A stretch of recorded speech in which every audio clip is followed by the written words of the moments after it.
Idadi ya kura kwa Mheshimiwa ndugu Musa Hassan Zungu 378.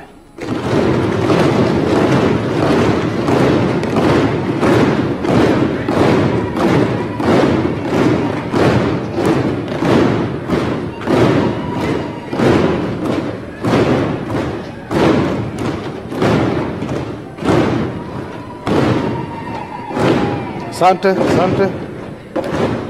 Hivyo Mheshimiwa Musa Hassan Zungu amechaguliwa kuwa spika wa Bunge la Jamhuri ya Muungano wa Tanzania kwa jumla ya kura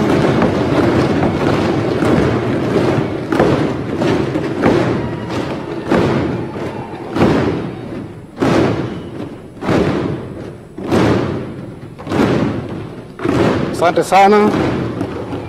Naomba iingie kwenye records vizuri. Mheshimiwa Musa Hassan Zungu amechaguliwa kuwa spika wa Bunge la Jamhuri ya Muungano wa Tanzania kwa jumla ya kura 378. Matokeo haya yamethibitishwa kwa kusaini kwa baadhi ya wagombea na wasimamizi wao. Mheshimiwa Mwenyekiti, naomba kuwasilisha.